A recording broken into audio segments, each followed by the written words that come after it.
नमस्कार प्रिय विद्यार्थी।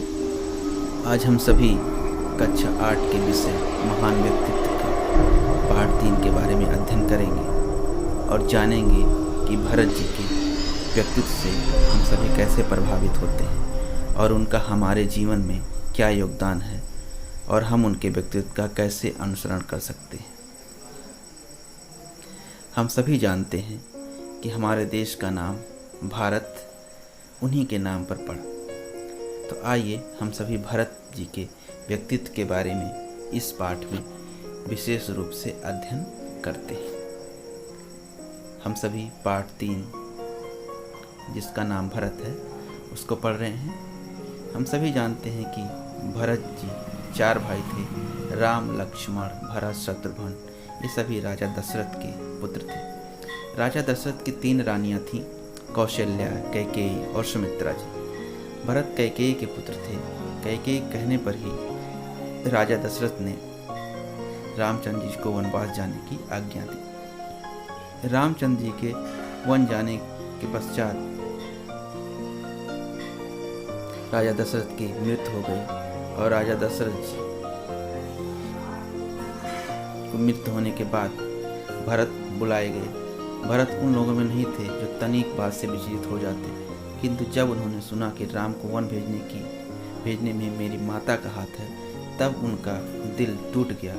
उन्होंने यह सोचा कि लोग सोचेंगे कि सिंहासन के लालच में भरत भी इनमें मिले रहे होंगे। यद्यपि उनकी यह शंका निर्मूल थी।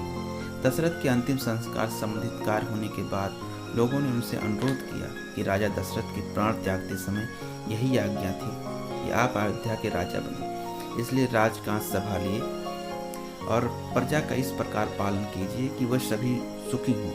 मुनियों ने, विद्वानों ने, रानियों ने उन्हें समझाया, परंतु भरत तनिक भी न माने। इस दृष्टि से बहुत अनुचित समझते थे। पुराने नियमों के अनुसार सिंहासन का अधिकार सबसे बड़े पुत्र का होता है। राम सबसे बड़े थे, उन्हें वन में भेजकर दूसरा उनका सिंहासन हड़प ले, यह कैसे हो सकता था?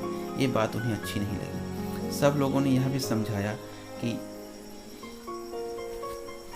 यह आपके पिता की इच्छा थी, लेकिन वे नहीं माने और अपने परिवार के साथ, अपनी प्रजा के साथ वे राम जी को मनाने जंगल में चल दिए। उन्होंने राम जी से बहुत प्रार्थना की, लेकिन राम जी से प्रार्थना करने के बाद ही वे लौटने के लिए तैयार नहीं हुए। रामचंद्र जी के चरणों में भरत जी गिर के उनको मनाने की कोशिश करते रहे, लेकिन भरत जी, रामचंद्र जी नहीं माने। रामचंद्र जी ने उनसे कहा कि मैं 14 साल के बाद ही अयोध्या लौटूंगा, क्योंकि यह पिताजी की आज्ञा है। अंत में भरत जी ने कहा कि मैं आपका राज्य स्वीकार नहीं कर सकता, बस इतना कर सकता हूँ कि उस राज्य को आपके प्रतिनिधि के रूप में 14 साल तक मैं आपका इंतजार करूँगा। और वह रामचंद्र की खड़ाओं को सिंहासन पर बैठा करके और राज्य के प्रतिनिधि के रूप में शासन करने लगे। इस प्रकार भरत अयोध्या लौट आए और वो 14 वर्ष तक राजकाज उन्होंने संभाला और बहुत ही प्रेम से, विवेक से, न्याय से और धर्म से राज्य किया। और अपने भाई के इंतजार करने के बाद उन्होंने राज्य को सिर्फ अपने भाई जी को सौंप दिया। इस प्रकार हम देखते हैं कि भरत ने एक बहुत ही अच्छे भाई का किरदार, रोल अपनाया। हम सभी को ऐसे भाई बनने का प्रयास करना चाहिए। आइए प्रश्न उत्तर देखते हैं। भरत कौन थे? तो भरत राजा दशरथ के पुत्र थे। पिता की मृत्यु के समय कहाँ थे? वह ननिहाल में थे। भरत ने अयोध्या के राज्य को क्यों ठुकरा दिया? क्योंकि यह राज्य बड़े पुत्र को मिलना चाहिए, छोटे को नहीं। ये अनुचित तरीके से प्राप्त करने की चेष्टा की गई थी, इसलिए इन्होंने इस राज्य को ठुकरा दिया। भरत ने राज्य को किस शर्त पर स्वीकार किया? भरत ने राज्य को इस शर्त पर स्वीकार किया कि जब भैया अर्थात राम जी लौटेंगे तो वे अपना सिंहासन संभालेंगे और राज्य के प्रतिनिधि के रूप में ये तब तक इस राज्य का देखभाल करेंगे। इस तरह से भरत जी ने एक आदर्श भाई का निर्वाह किया। अपने कर्मों के द्वारा, अपने विवेक से, अपने धर्म से, अपने न्याय से सभी प्रजा का मन जीता, अपने परिवार का मन जीता, अपने भाई का मन जीता। इस तरह से भरत के चरित्र का अनुकरण हम अपने जीवन में कर सकते हैं और इसी चरित्र को अपना करके हम अपने को आगे बढ़ा सकते हैं, अपने भाइयों में प्रेम रख सकते हैं, अपने आसपास प्रेम रख सकते हैं, अपने लोगों को आगे बढ़ा सकते हैं।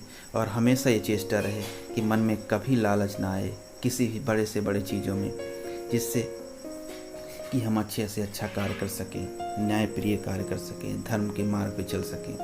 और जब कभी कोई पद मिले तो उसको निष्ठापूर्वक निभाना चाहिए, और जो पद जिस व्यक्ति के लिए हो वो पद उसी के लिए समर्पित करना चाहिए, ना कि उस पद के लिए अनुचित तरीके से अपनाने की चेष्टा करनी चाहिए। हमेशा प्रयास रहे कि ऐसा कोई कार्य न करें जिससे परिवार हमारा अलग हो, परिवार हमारा बिखरे, समाज में हमारी प्रतिष्ठा गिरे। हमेशा अपने समाज परिवार के लिए हमको अपना योगदान देना चाहिए। आज के लिए इतना ही।